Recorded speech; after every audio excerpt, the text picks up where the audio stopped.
Hello everybody, this is Sandeep Chaudhary and welcome to textile 2020। आज हम क्या पढ़ने वाले हैं? आज हम पढ़ने वाले हैं शेडिंग के बारे में कि शेडिंग क्या होती है, कितने टाइप से हम शेडिंग कर सकते हैं और कौन कौन से मेथड हम शेडिंग के लिए यूज करते हैं। मेनली आज हम पढ़ेंगे टैपेड शेडिंग के बारे में। तो सबसे पहले बात करते हैं शेडिंग के बारे में कि शेडिंग क्या होती है। शेडिंग वीविंग का एक प्रोसेस होती है या प्राइमरी मोशन पहला प्राइमरी मोशन होता है जिसके अंदर हम शेड प्रोड्यूस करते हैं। तो ये सब आज के वीडियो में हम पढ़ने वाले हैं। वीडियो स्टार्ट करने से पहले अगर आप हमारे चैनल पे नए हैं तो हमारे चैनल को सब्सक्राइब कर लीजिए और बेल आइकन को प्रेस करके ऑल पे क्लिक कर लीजिए ताकि हमारे लेटेस्ट वीडियो का नोटिफिकेशन आपको सबसे पहले मिल जाए। तो चलिए स्टार्ट करते हैं। तो व्हाट इज शेडिंग? शेडिंग क्या होती है? शेडिंग एक प्रोसेस होती है जिसके अंदर हम वार बीम से आने वाले वार प्यान्स को दो लेयर्स में डिवाइड करते हैं ताकि उनके बीच में से हम वेफ्ट यार्न को पास करके वार्प और वेफ्ट यार्न की इंटरलेसमेंट करवा सकें और वार्प एंड वेफ्ट की इंटरलेसमेंट से फैब्रिक प्रोड्यूस कर सकें। अब जब हमें वार्प यार्न को दो लेयर्स में डिवाइड करना होता है तो उसके लिए हमें किसी डिवाइस की जरूरत पड़ती है जो कि होती है हील्ड शाफ्ट। तो हील्ड शाफ्ट के अंदर हम वार्प यार्न को डालते हैं और हील्ड शाफ्ट जब अप एंड डाउन मूवमेंट करती है उसकी वजह से वार्प यार्न जो हमारी वार्प बीम में से आ रहे हैं वो दो लेयर्स में डिवाइड होते हैं।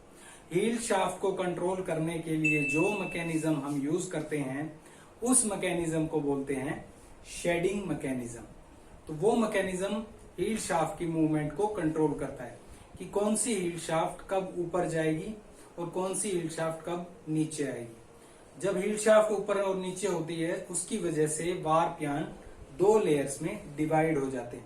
अगर हील्ड शाफ्ट ऊपर जाती है तो वार्प यार्न ऊपर जाते हैं, हील्ड शाफ्ट नीचे आती है तो वार्प यार्न नीचे जाते हैं, जिससे एक टनल टाइप स्ट्रक्चर प्रोड्यूस होता है जिसे हम शेड कहते हैं। उस टनल के अंदर से हम वेफ्ट यार्न को पास करते हैं एक पर्टिकुलर डिजाइन के अंदर, जो डिजाइन हमें प्रोड्यूस करना है, और उसके हिसाब से हमारी वीविंग होती है, हमारा फैब्रिक प्रोड्यूस होता है। तो शेडिंग मैकेनिज्म क्या है? शेडिंग मैकेनिज्म एक मैकेनिज्म है जो शेड प्रोड्यूस करने के लिए यूज किया जाता है। शेडिंग मैकेनिज्म अलग अलग तरह के हो सकते हैं जैसे कि tappet shedding mechanism, dobby shedding mechanism, jacquard shedding mechanism. ये तीन अलग अलग तरह के शेडिंग मैकेनिज्म हैं जो वीविंग के अंदर यूज किए जाते हैं। टैपेड शेडिंग मैकेनिज्म सबसे ओल्डेस्ट मेथड है जो सबसे पहले यूज किया गया था, उसके बाद डोबी को यूज किया गया, उसके बाद जैकार्ड को यूज किया गया। तीनों मेथड अलग अलग प्रकार के फैब्रिक के लिए यूज किए जाते हैं। टैपेड शेडिंग का यूज सिंपल फैब्रिक को प्रोड्यूस करने के लिए यूज किया जाता है जैसे कि प्लेन वीव, ट्विल वीव, क्योंकि इसके अंदर नंबर ऑफ हील्ड शाफ्ट जो हम यूज कर सकते हैं वो लिमिटेड होती हैं 6 to 8, 6 से 8 हील्ड शाफ्ट हम टैपेड शेडिंग के अंदर यूज कर सकते हैं। तो हम इसके अंदर वही डिजाइन प्रोड्यूस कर सकते हैं जो 6 या 8 हील्ड शाफ्ट को यूज करके प्रोड्यूस किए जा सकते हैं। तो टैपेड शेडिंग का यूज सिंपल डिजाइन के लिए किया जाता है। उसके बाद डोबी शेडिंग के अंदर हम 36 हील्ड शाफ्ट तक यूज कर सकते हैं, 24 से 36 हील्ड शाफ्ट तक। ऐसे डिजाइन जो 36 हील्ड शाफ्ट के अंदर हम प्रोड्यूस करना चाहते हैं, चेक के डिजाइन या थोड़े कॉम्प्लेक्स डिजाइन, हम डोबी शेडिंग को यूज करके प्रोड्यूस कर सकते हैं।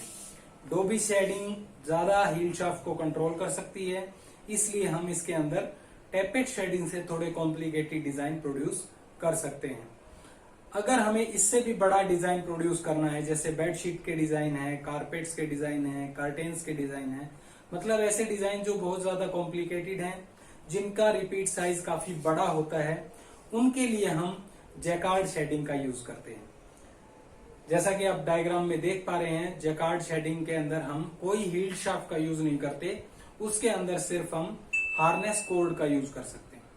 तो टैपेड शेडिंग और डोबी शेडिंग के अंदर हम हील्ड शाफ्ट का यूज करते हैं, जैकार्ड शेडिंग के अंदर हम हार्नेस कोड का यूज कर सकते हैं। जैकार्ड की एक खास बात यह है कि इसके अंदर हम सिंगल वार्प यार्न को कंट्रोल कर सकते हैं कि मान लीजिए हमारे वीव रिपीट के अंदर 5000 धागे हैं, अगर हम 4999 धागों को डाउन रखना चाहते हैं, एक धागे को अप रखना चाहते हैं, तो वो जैकार्ड में पॉसिबल है। लेकिन टैपेट और डोबिंग में ऐसा पॉसिबल नहीं है, क्योंकि एक हील शाफ्ट के अंदर जितने धागे पास किए जाते हैं वो उस हील शाफ्ट के कंट्रोल में रहते हैं। वो हील शाफ्ट अगर अप होगी तो वो सारे धागों को अपने साथ अप करेगी। लेकिन जैकार्ड के अंदर एक सिंगल कोड से हम सिंगल वारपियान को अप या डाउन रख सकते हैं। तो मान लीजिए हमने 2000 धागों को डाउन रखना है, 2000 को अप रखना है, तो हम उसको जैकार्ड शेडिंग में कंट्रोल कर सकते हैं। Each warp yarn can be controlled by using a single harness cord. तो इसलिए मोस्ट कॉम्प्लिकेटेड डिजाइन्स के लिए हम जैकार्ड शेडिंग का यूज करते हैं। जितने भी बड़े बड़े डिजाइन्स हैं उनको प्रोड्यूस करने के लिए जैकार्ड का यूज किया जाता है। तो इन सभी शेडिंग मैकेनिज्म्स को हम वन बाय वन आने वाले वीडियोस में पढ़ेंगे, कैसे ये काम करते हैं, क्या इनके अंदर पार्ट्स होते हैं। आज के वीडियो में हम पढ़ने जा रहे हैं टैपेट शेडिंग। तो टैपेट शेडिंग के अंदर ये डायग्राम है टैपेट शेडिंग का। इसके अंदर आप देख सकते हैं कि सबसे बॉटम में बॉटम शाफ्ट लगी होती है, जिससे ड्राइव मिलती है, लूम की ड्राइव जिसके कंट्रोल में होती है बॉटम शाफ्ट। बॉटम शाफ्ट के ऊपर हमने 2 टैपेट लगा रखी हैं, जिनकी शेप आप देख सकते हैं हार्ट शेप में या इस शेप में टैपेट होती है। इस टैपेट का एक एंड टेपर्ड है, कोन शेप में है, और ऊपर से फ्लैट शेप में है। तो 2 ऐसी टैपेट हम बॉटम शाफ्ट के ऊपर फिक्स करते हैं। वो बॉटम शाफ्ट के ऊपर दोनों टैपेट फिक्स होती हैं। तो अगर बॉटम शाफ्ट घूमती है तो दोनों टैपेट रोटेट करती हैं और इनकी पोजीशन एक दूसरे के 180 डिग्री पे होती है। मान लीजिए एक टैपेट की पोजीशन ये है तो दूसरी टैपेट इसके अपोजिट लगी होगी। एक की शेप अगर ऐसे है तो दूसरी उसके अपोजिट लगी होगी, जैसा आप डायग्राम में देख पा रहे हैं कि इस पोजीशन पे हम उसको बॉटम शाफ्ट के ऊपर फिक्स करते हैं ताकि दोनों की रोटेशन एक दूसरे के 180 डिग्री पे हो। उसके बाद बॉटम शाफ्ट के बाद टैपेट लगी होती है। टैपेट के नीचे 2 एंटी फ्रिक्शन बॉल होती हैं। हर एक टैपेट के कॉन्टेक्ट में एक एंटी फ्रिक्शन बॉल रहती है जो उसको स्लाइड करने में, रोटेट करने में हेल्प करती है। ये एंटी फ्रिक्शन बॉल 2 ट्रेडल्स के ऊपर लगी होती हैं। एक ट्रेडल्स, ये दोनों ट्रेडल फलक्रम होते हैं इस पॉइंट पे, और इस पॉइंट के अगेंस्ट ये दोनों ट्रेडल अप एंड डाउन मूवमेंट करते हैं। ये जो फलक्रम पॉइंट है इससे ट्रेडल अप जाता है, नीचे आता है। तो जब एक ट्रेडल अप जा रहा है तो दूसरा ट्रेडल नीचे जाता है। इनकी मूवमेंट ऐसे होती रहती है। ये मान लीजिए 2 ट्रेडल हैं, दोनों इस पोजीशन पे हैं। एक ट्रेडल नीचे जाएगा, दूसरा ऊपर आएगा, दूसरा नीचे जाएगा, पहला ऊपर आएगा। तो ऐसे ट्रेडल की मूवमेंट होती रहती है। ट्रेडल के बाद ये कनेक्शन है लैम्ब रोड का। ट्रेडल जो है, ट्रेडल का जो कट मार्क है, ग्रूव्स हैं, वो कनेक्टेड होते हैं लैम्ब रोड के साथ। लैम्ब रोड ऊपर जाके स्ट्रैप्स की मदद से हील शाफ्ट से कनेक्टेड है। तो जो ड्राइव ट्रेडल को मिलती है वो लैम्ब रोड को ट्रांसफर होती है, लैम्ब रोड से हील शाफ्ट को ट्रांसफर होती है। हील शाफ्ट के अंदर हील्ड वायर लगी होती है। हील्ड वायर के अंदर हील्ड आई होती है। हील्ड आई के अंदर से हम वारपियान को पास करते हैं, जिसकी वजह से वारपियान अप एंड डाउन मूव करते हैं। तो हील्ड वायर हील्ड शाफ्ट के अंदर लगी होती है और हील्ड वायर के अंदर हील्ड आई होती है। हील्ड शाफ्ट एक मेटालिक या वुडन फ्रेम होता है जिसके अंदर बहुत सारी हील्ड वायर होती है। उसके बाद ऊपर फिर दोबारा कनेक्शन होते हैं। 2 कनेक्शन हैं हील्ड शाफ्ट के ऊपर जो ऊपर जाकर लेदर स्ट्रैप से कनेक्टेड होते हैं। ये लेदर स्ट्रैप टॉप में एक रोलर के साथ, एक रोलर रिवर्सिंग शाफ्ट होती है, उस शाफ्ट के साथ ये दोनों लेदर स्ट्रैप कनेक्टेड होते हैं। उस रोलर रिवर्सिंग शाफ्ट के ऊपर 2 रोलर लगे होते हैं। एक रोलर का डायामीटर लार्ज होता है, दूसरे रोलर का डायामीटर स्मॉल होता है।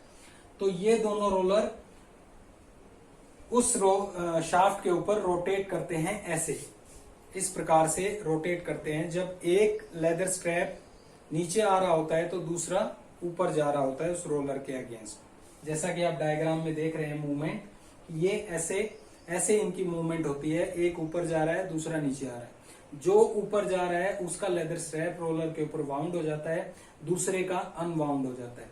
जब दूसरा अनवाउंड होता है तो पहले का वाउंड हो जाता है। तो इस प्रकार से रोलर रिवर्सिंग मोशन काम करता है उसको मूवमेंट देने के लिए। इसे हम रोलर रिवर्सिंग मोशन बोलते हैं। इसकी कंस्ट्रक्शन हो गई, कौन कौन से पार्ट कहाँ कहाँ पर कनेक्टेड होते हैं। यहाँ पर हील शाफ्ट है। अब हम बात करते हैं टैपेट शेडिंग की वर्किंग की। तो अब हम बात करते हैं टैपेट शेडिंग की वर्किंग की वर्क कैसे करती है टैपेट शेडिंग। तो आप वीडियो में देख सकते हैं कि जैसे बॉटम शाफ्ट से ड्राइव मिलती है टैपेट्स को, तो टैपेट्स रोटेट करती हैं। एक टैपेट दूसरी टैपेट के 180 डिग्री रोटेट कर रही है। तो टैपेट का जो फ्लैट पार्ट है वो जब एंटी फ्रिक्शन बॉल के कांटेक्ट में आता है तो वो उसको डिप्रेस करता है नीचे की तरफ, जिससे उससे कनेक्टेड जो ट्रेडल है वो डाउनवर्ड पुश होता है, उसकी वजह से वो भी डिप्रेस होता है। तो टैपेट से एंटी फ्रिक्शन बॉल डिप्रेस होती है, एंटी फ्रिक्शन बॉल से ट्रेडल डिप्रेस हो रहा है, डाउनवर्ड हो रहा है, जिसकी वजह से जो लैम रोड है वो हील शाफ्ट को नीचे की तरफ खींच रही है, डाउनवर्ड मूव कर रही है। जब हील शाफ्ट नीचे की तरफ आ रही है तो एक ट्रेडल नीचे जा रहा है, दूसरा ट्रेडल ऊपर आ रहा है। तो एक हील शाफ्ट नीचे आ रही है, दूसरी हील शाफ्ट ऊपर जा रही है। जब ये दोनों heald shaft up and down हो रही हैं उसकी वजह से शेड फॉर्मेशन हो रहा है। ये शेड जैसे ही बनता है शटल की हेल्प से हम पिक इंसर्ट कर देते हैं, पिकिंग हो जाती है। तो शेडिंग, पिकिंग, उसके बाद बीटअप। तो जो ये डाउनवर्ड मूवमेंट है उसके लिए रिस्पॉन्सिबल है टैपेट।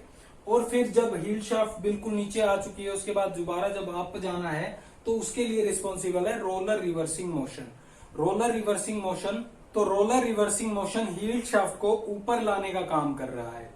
तो इस टैपेट शेडिंग को हम नेगेटिव टैपेट शेडिंग भी क्यों कहते हैं, क्योंकि इसमें टैपेट सिर्फ एक मोशन के लिए रिस्पॉन्सिबल है, आइदर डाउनवर्ड और अपवर्ड। तो वो टैपेट शेडिंग या वो शेडिंग मैकेनिज्म जिसमें टैपेट एक सिंगल मूवमेंट के लिए रिस्पॉन्सिबल हो उसे नेगेटिव टैपेट शेडिंग मोशन कहते हैं। तो एक मोशन के लिए टैपेट रिस्पॉन्सिबल है, डाउनवर्ड के लिए, और अपवर्ड मोशन के लिए रोलर रिवर्सिंग मोशन रिस्पॉन्सिबल है। तो इस प्रकार से टैपेट शेडिंग काम करती है। जब दूसरी टैपेट दूसरे लीवर को डिप्रेस करती है तो जो पहले लीवर नीचे हुआ था वो अब ऊपर जाएगा और जो लीवर पहले ऊपर गया था वो नीचे आएगा। तो इस प्रकार से अपवर्ड एंड डाउनवर्ड मूवमेंट होती है टैपेट शेडिंग के अंदर। तो ये थी टैपेट शेडिंग की कंस्ट्रक्शन और वर्किंग। आई होप आपको ये वीडियो अच्छा लगा होगा, ये वीडियो आपको समझ में आया होगा। अगर आपको ये वीडियो अच्छा लगा तो प्लीज इसे लाइक कीजिए, अपने फ्रेंड्स के साथ शेयर कीजिए और कमेंट में मुझे बताइए कि आप किस टॉपिक पे और वीडियो चाहते हैं। हम उस टॉपिक पे वीडियो बनाने की पूरी कोशिश करेंगे। और आप हमारी वेबसाइट textilehelp.org विजिट कर सकते हैं अलग अलग टेक्सटाइल रिलेटेड टॉपिक्स को पढ़ने के लिए। आप हमें फेसबुक पे फॉलो कर सकते हैं, हमारा फेसबुक पेज है textilehelp.org। आप हमें इंस्टाग्राम पे फॉलो कर सकते हैं textilehelp_official के नाम से। Thank you so much for watching.